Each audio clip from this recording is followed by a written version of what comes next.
Cuando se analiza el modo de producción que imperó durante la Unión Soviética, podemos ver que se trató de un capitalismo de Estado, no de un comunismo, porque primero no se colectivizaron los medios de producción no pasaron a estar bajo el control de la clase trabajadora, del proletariado, sino que los medios de producción, todas las fuerzas productivas, las materias primas, la ciencia, la tecnología, los recursos naturales, estaban bajo estricto dominio del Estado. El Politburó acabó formando una nueva clase dominante, una burguesía con un nombre distinto, solamente se cambió la apariencia, pero la misma relación de clase que implica el dominio sobre los medios de producción se mantuvo. En segunda instancia no se abolió la plusvalía ni absoluta ni relativa. Seguía habiendo una diferencia entre el salario que se le pagaba al productor y la totalidad de valor creado en una jornada laboral. La economía ultraplanificada llevó a que todo el proceso productivo de mercancías, el desarrollo de la ciencia y la técnica se empleara exclusivamente para los intereses políticos y militares del Estado, más no para satisfacer las necesidades reales de las mayorías.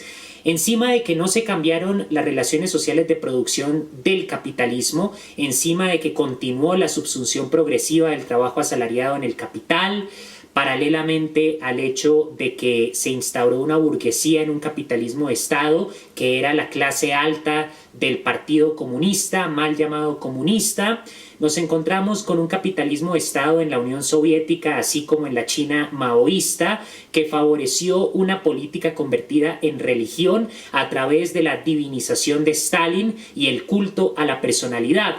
Por lo tanto, no tiene sentido desacreditar ni la teoría del valor de Marx, ni el pensamiento económico de Marx, ni la filosofía de Marx, ni tampoco el proyecto político del marxismo con lo que ocurrió en la Unión Soviética, ni en la China de Mao, porque en ambos casos lo que hubo fue un capitalismo de Estado. No se transformaron las relaciones sociales de producción del capitalismo. Para haber sido comunistas en la Unión Soviética, en la China de Mao, tuvieron que haberse colectivizado los medios de producción, la clase obrera tuvo que haber tenido el control de la ciencia, de la tecnología, de los recursos naturales, tuvo que haberse eliminado la plusvalía, los salarios debían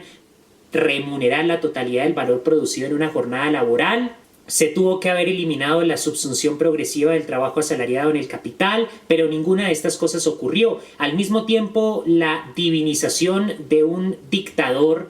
el carácter totalitario del sistema político, de lo que Marx llamaría la Überbau, que en alemán significa la sobreestructura de lo político y de lo jurídico que se levanta sobre la base de la materialidad de la producción, contradice todos los principios morales y filosóficos, no solo del comunismo fundado por Marx, por Engels, sino por el comunismo anterior al propio Marx, lo que se denomina el socialismo utópico. Por consiguiente, no tiene sentido atacar el proyecto político del marxismo con algo que nunca fue comunismo. En cambio, en la Revolución Española, las colectivizaciones anarcosindicalistas, que describe muy bien Chomsky en su libro Apuntes sobre el anarquismo, sí alcanzaron a transformar las relaciones sociales de producción, porque allí sí eran los productores los que tenían el control de la producción, los que tenían el control de los medios de producción. En una sociedad en donde no se colectivizan los medios de producción, en una sociedad donde se mantiene la plusvalía, donde se conserva el antagonismo entre capital y trabajo asalariado, donde hay una clase que domina todo el proceso de producción y comercialización, incluso más que en el capitalismo de libre mercado, tenemos un capitalismo de Estado y no tiene nada que ver con los principios económicos del comunismo. Asimismo, Marx, ni en Crítica a la filosofía del derecho de Hegel, ni en sus artículos de la Gaceta Renana, ni en su tesis de doctorado, ni en la Sagrada Familia, ni en la ideología alemana, ni en la filosofía de la miseria, ni en los Grundrisse, ni en la contribución a la crítica de la economía política, ni en las tesis sobre Feuerbach, ni en los 3 tomos sobre el capital, ni en el libro sobre las teorías de la plusvalía, en ninguno de sus escritos, en ninguna de las cientos de páginas de la correspondencia de Marx, a ninguno de sus amigos, a la Primera Internacional, a los obreros, a los escritores, a todas las personas con las que sostuvo una correspondencia, en ninguna parte, en suma, Marx jamás habló de una sociedad en donde se llevaran a las personas a campos de concentración, en donde se mataran a disidentes solamente por su distinta manera de pensar. En ningún momento habló Marx de una sociedad en donde se divinizara a una figura como Stalin y en donde la política se convirtiera en religión. En ningún momento habló Marx de una sociedad en donde lo principal fuese utilizar la ciencia y la tecnología para producir armamento. En ningún momento imaginó Marx que el comunismo sería como lo que ocurrió en la Unión Soviética y en la China de Mao. Primero, porque fueron capitalismos de Estado, y segundo, porque fueron totalitarismos fascistas que convirtieron la política en un culto religioso. Por consiguiente, es necesario marcar la diferencia entre lo que propuso Marx a nivel económico, una crítica de la economía política burguesa fundamentada en una comprensión meticulosa de cómo funciona el capitalismo, un método de interpretación de la historia que es el materialismo histórico en función del análisis del modo de producción, de la estructura de clases que se deriva de las relaciones sociales de producción, de las formas de trabajo, de las formas de comercio, y su proyecto filosófico desde su crítica al idealismo hegeliano hasta su postulado del trabajo alienado, que se encuentra en sus escritos de juventud,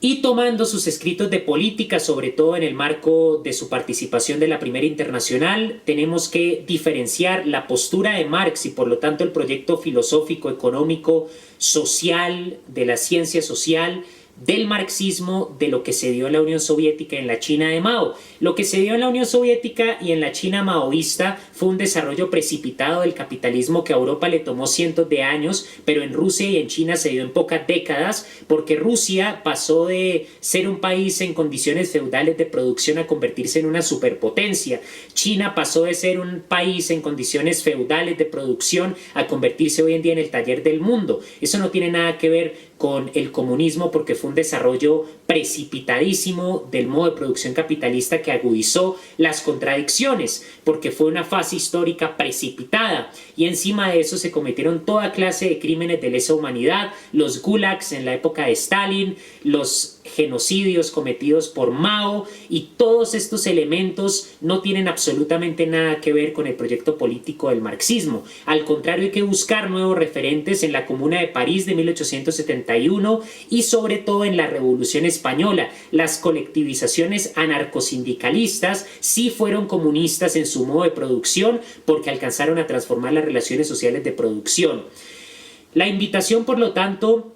es a no caer en el juicio ignorante, políticamente sesgado, de descartar a Marx por lo que ocurrió en la Unión Soviética y en la China de Mao. La invitación es a leer a Marx, a conocer realmente su aporte al pensamiento económico y filosófico, a entender cómo su teoría del valor-trabajo sigue explicando de forma rigurosa el modo de producción capitalista, y a entender cómo a partir de esa perspectiva económica se puede descubrir que lo que ocurrió en la Unión Soviética y en la China de Mao no tiene nada que ver con la estructura económica de una sociedad comunista.